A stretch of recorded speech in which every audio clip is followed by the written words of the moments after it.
Hello, everyone. Diana here, and I'm so glad we're together. I am coming on early this week because of other commitments that I have this afternoon and this evening.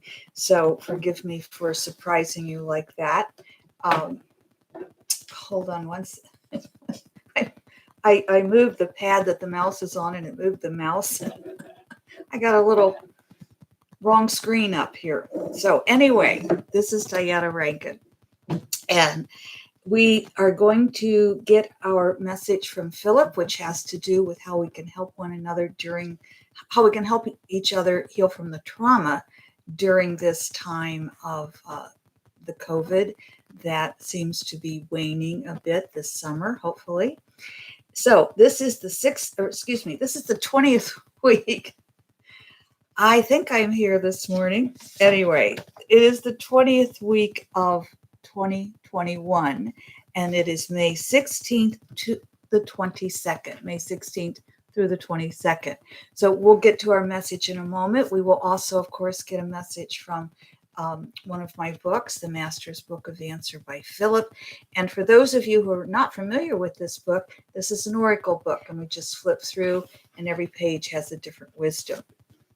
So I'm probably going to miss most of you today live, and I do apologize for that. I'm really sorry. It just circumstances create circumstances, don't they? So here we go. This is our question this week from Phillip, or for Phillip, from you. And for those of you who are unfamiliar with my work here, we accept questions from you. You can put them in the comments below, or some people email me. Emails can get lost because I get so many. And the comments below aren't as plentiful. I don't get to them every day or every week, but I eventually get to them. Hello, Annika. Good morning and happy Friday. Absolutely. It is a beautiful Friday where I am. And I'm so grateful to see the sunshine and feel the warmth of spring rather than the cold, damp rain. It feels great. So wherever you are, I hope you are having an absolutely wonderful day. LP, hello, and sunshine. Love the background. Very pretty room. Thank you. This is my office. And it's inside my home where I have been for 22 years now, out in the middle of nowhere. So thank you. The place feels comfortable to me. Sometimes I think I need to get rid of a bunch of things and declutter because it gets a little crowded. But in here in my office, it does feel good to have a lot of things around. So need a lot of things with this kind of work, don't we? Well, thank you. Love and sunshine to you, LP, and thank you, beautiful, she says. I think she's talking about the office. And the dream catcher in the back, very serene. It is. Thank you. I'm glad you can feel that, because for me, it is very peaceful. My meditation room is right on the other side of that closet. And the dream catcher back there is from a local, well, I say local, I haven't been to the shop in a long time. It was up in the northern part of Dayton area, up in the Vandalia area. And they have had a beautiful shop, but I haven't seen it for a while. I just haven't been down there. But it's an authentic Mandela. So anyway, or not Mandela, excuse me, authentic dream catcher. So my heritage is basically Irish, Scottish, and there's some Lenape or Delaware in there, which is a whole nother story. So I won't go into that because I want to get right to our question. How can we help each other heal from the trauma the pandemic has brought to society? That is our question today. And here's what Phillip has to say. We are unaware of the specific trauma of which the writer speaks. What the pandemic has done is simply heighten the awareness of fear that was already present in one's life. Okay, Phillip, let's go on and see what else he has to say. If one is afraid of illness or death, then these fears come forward and must be looked at. This is not to say any human is evolved enough to walk among the sick and stay healthy without precautions. I think that's a very important statement in today's world. And so I'm going to reread that sentence. The last two sentences. If one is afraid of illness or death, then these fears come forward and must be looked at. This is not to say any human is evolved enough to walk among the sick and stay healthy without precautions. To think one is capable of such is ego-driven arrogance, not enlightenment. Ooh. We recommend the use of common sense of your error. That's pretty strong, isn't it? And I know there may be the angels that we talked about way back in another video. I'm sure they can walk the earth without a mask on, without vaccine. But for those of us who are pretty human, Philip's telling us, pay attention. To say you can walk among people without taking precautions is ego-driven arrogance. That is strong, my friends. That is a strong statement. We recommend the use of the common sense of your error. So please, I know the CDC just here in America just came out and said you don't have to wear a mask if you've been fully vaccinated, and then the 2-week period is over. I'm still going to wear a mask out in public with my family. We've all been vaccinated and the 2 weeks are gone. I don't wear a mask around my family now. And that's a new revelation. And I have to tell you, it was a little unnerving. The first kind of time, like one of my nieces and I would look at each other and say, can we hug? And I was very hesitant at first, and now it's become a little more normal. But out in public, I'll still wear my mask. Thank you. At the grocery store. And part of that is because so many people here where I live have never worn a mask. And so they could be carriers, they could be ill. And I also know people who are not getting the vaccine. I don't understand that myself. I'm of the age where we got, when we were kids, I still have my smallpox vaccination on my arm. And I was part of the very first group to get the polio vaccine. And we eradicated those illnesses. So hopefully we can eradicate this pandemic as well. But still, please take care of yourselves. And Rock says, I feel sorry you got a vax. I'm out. Take care. Okay, Rox doesn't like what Philip had to say here and what I'm saying about get your vaccines. That let's not be ego-driven arrogance. Okay. Philip goes on to say, we do not wish to ignore or diminish the grief felt by many from the death of loved ones.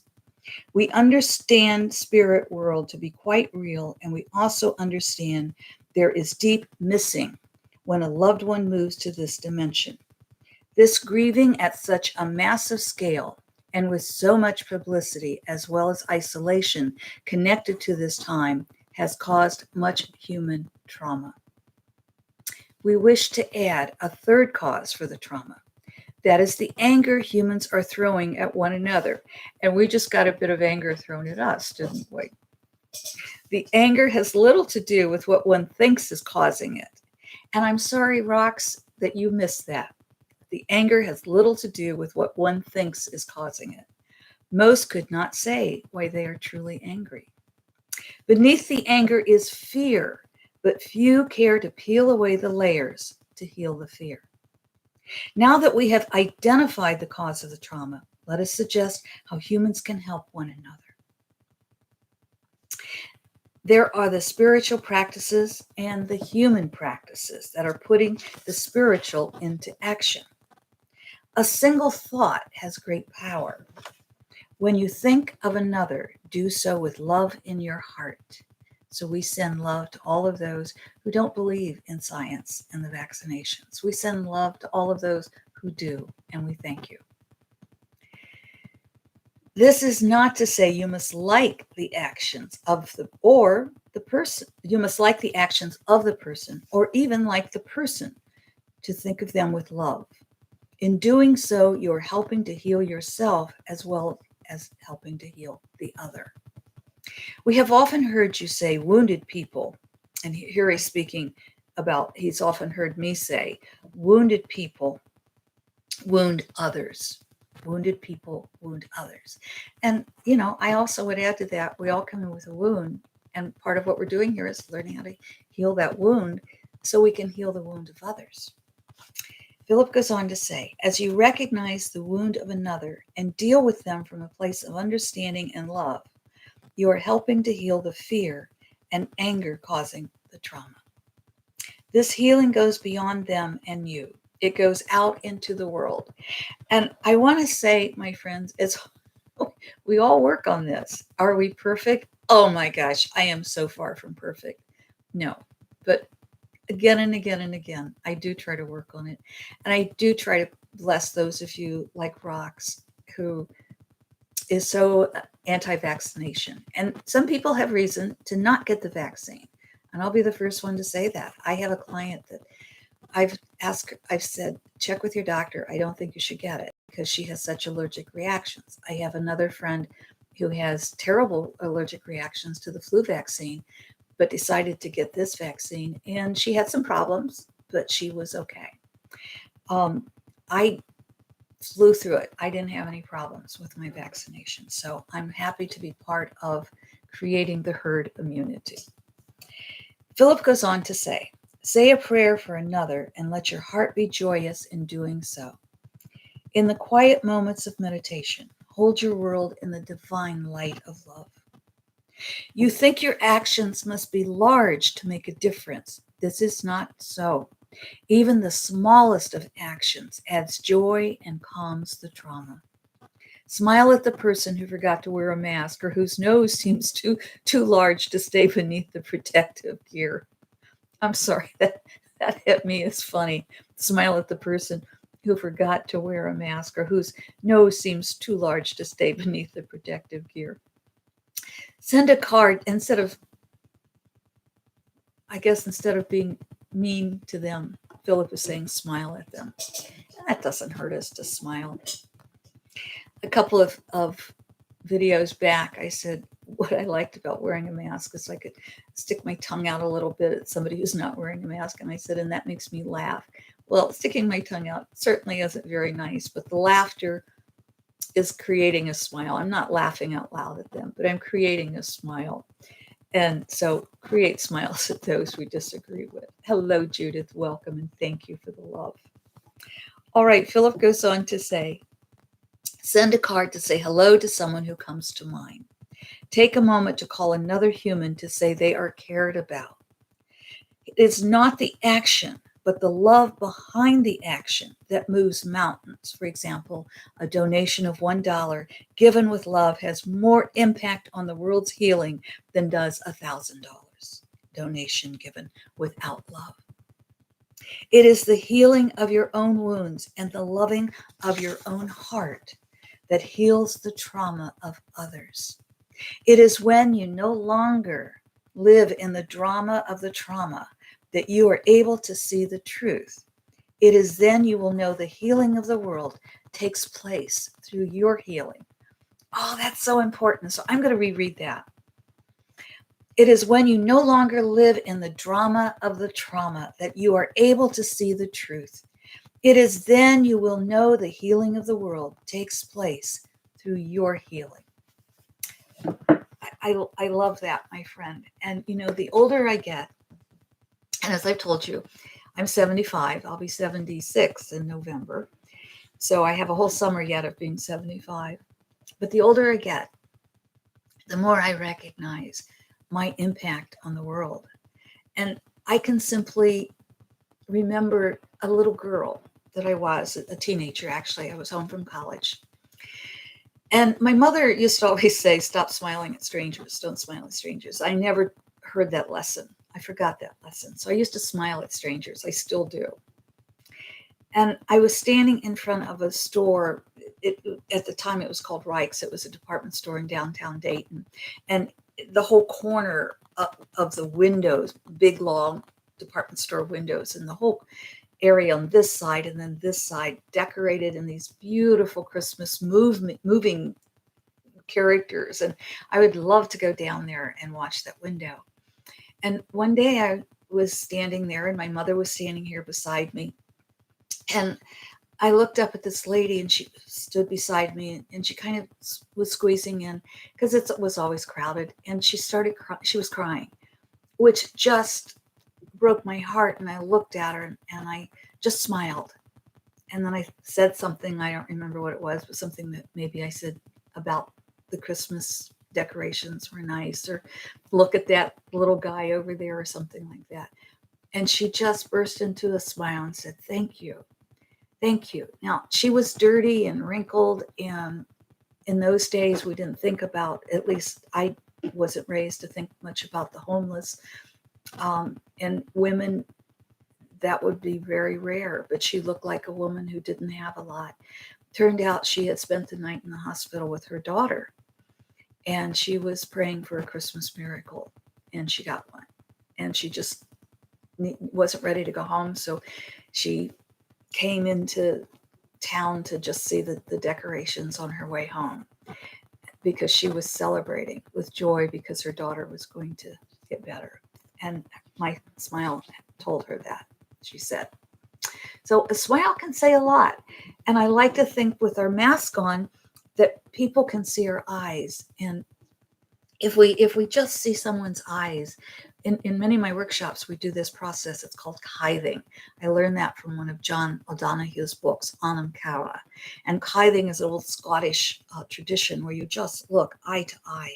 You look beyond the face and you look into the soul of the person and you see the beauty, you see the truth of the person, which is absolutely sparkling with love.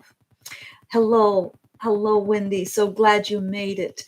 And hello, Judith, the second Judith here. Blessings for all of us. Yes, thank you. And Jody, we're so glad you made it. And maybe I should start coming on earlier here on Fridays instead of so late in the afternoon. I try to come in between 2 and 3. Maybe coming in earlier is better for everyone. Anyway, a smile can change someone's world. So just that's a big thing. And Phillip tells us that. That's one of the things that helps heal the trauma. Just as when I was a girl, that smile at a stranger helped heal her trauma and helped her know her daughter was going to be okay. So let's get our message, shall we? Now we just flip through, as you know, and I'm feeling, okay, we're going to stop there. I kind of wanted to go on, but I think we're going to stop there. If you heard left, that's a special message for you. If you heard right, that's our intuitions in sync. And so, Judith said, my phone turned itself on to you. Well, wonderful. Thank you. You know, those of you, I've had a lot of people ask me, how do you, those of you who come on live, how do you know that we're recording at that time? And Judith, you just gave us an idea here. So if any of you would care to put in the comments below exactly what you've done to know that that we're coming on live, that would be greatly appreciated for those, including me, who don't know how you do that. So if you're getting a phone alert, how did you turn that on? If you would take the few minutes either today or another time to post how you get the alerts, that would be wonderful for those of you who keep asking me, because I don't know how. I didn't grow up with electronics. In fact, my first telephone I used was a crank phone on my grandmother's wall and in the kitchen, and I had to stand on a stool, and we got the operator who would then connect us. The first TV, I think I was already in school, and it was this tiny little screen about the size of my computer screen now, which is why I keep looking over at the bigger screen. Okay, so here's the right side. That which you want to hear may not be that which you need to hear. That which you want to hear may not be that which you need to hear. You know, on my private consultations with people, I always have you say a prayer before we get started into the major messages. And I always say part of that prayer is just to open your energy and your heart to allow you to hear what you may need to hear, which isn't always what you want to hear. Okay. So that which you want to hear may not be that which you need to hear. And on the left side, it says, is it not that war is a substitute for peace, fear a substitute for love, darkness a substitute for light? Is it not that war is a substitute for peace, fear a substitute for love, darkness a substitute for light? If we believe that, then all we have to do is turn the light on in the darkness, turn the love on in the fear, and turn the peace on instead of creating war. And whether it's war against a country or an individual, let's go for the peace and the love and the light. Tricia, so glad to hear it. Oh, Tricia is telling us how to do this. She said, I have the YouTube app and subscribe to your channel so I get the live alerts. Okay, so on their phones, you have to get the YouTube app and subscribe to this channel, and you'll get the live alerts. Tricia, thank you so much. I appreciate your telling us that. And Judith, thank you for setting that information off. My friends, if you have a question that is of universal appeal to all of us, please put it in the comments below or send me an email. Or if you want to call, my phone number is on the webpage, and we are building a new webpage. If you would care to write a hi from Florida, V. Perez.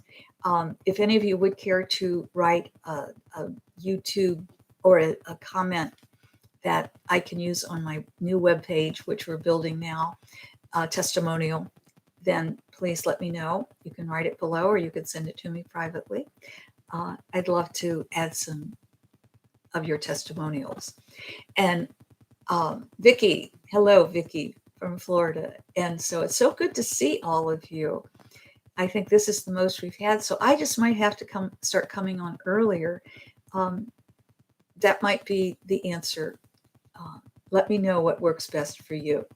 And VP says, and hit the bell for notifications. Okay, so we have to go to our phone, subscribe to my channel, and get the YouTube app, and you get live alerts, but you have to hit the bell for notifications. I'm not sure what the bell is, but I'm sure all of you probably do know. So it's probably something on the app or on the channel that comes up and says, do you want notifications? Thank you all. Let me know your questions. If you have private questions and care to set up a private session, please just give me a call. Many people email, and sometimes those emails get lost. So just go ahead and pick up the phone. My phone number is under contacts on the webpage. I think it might even be below. I forget now. Forgive me. I used to have a great memory, and I can't remember if the phone number is below. But if it's not, it is on the webpage under contacts. I am so grateful to see all of you. It's so exciting to see each of you. Remember, all we really have to do to help heal the trauma within ourselves is to be kind to ourselves, to love ourselves, to not be so harsh and hard on ourselves, to laugh at our errors. And that's the best way to get over them. I make errors all the time. I make errors talking to you. You've seen me make errors, and you've seen me try to laugh about them if at all possible. So ease up on yourself. Love yourself. You deserve to be loved. I wish I could show you your own light because it's just so brilliant. And for others, try to see their light. If you don't like them, that's okay. If you don't like what they have to say, that's okay too. But do try to love the spirit, love the soul of who they are. And Vicki says the bell is just an icon in the shape of a bell. It gives quick notice when you go live. Okay, thank you. Thank you, Vicki, and thank you again, Judith. So appreciate your help here. And that's going to be helpful to others who will read this and hear this. So if you want to know when I'm going live, I do my best to do it on a Friday. I've been trying to do it 2 to 3 in that hour, but I had to come on early today, as you know. And by the looks of it, a little bit earlier, around early lunch hour, may be easier for all of you. So if that's true, let me know, and maybe I'll start doing this early on Fridays, especially with summertime coming up. So you go to the app on your phone, and you click the bell. It's just an icon in the shape of a bell that gives quick notice when I go live. And Also, as Trish reminded us, be sure to subscribe. And thank you for telling your friends. And thank you, my friends, for your love that you send to us, that you send to the world. And thank you for the love you receive from us. Until next week, my friends, we'll see you then. Bye for now.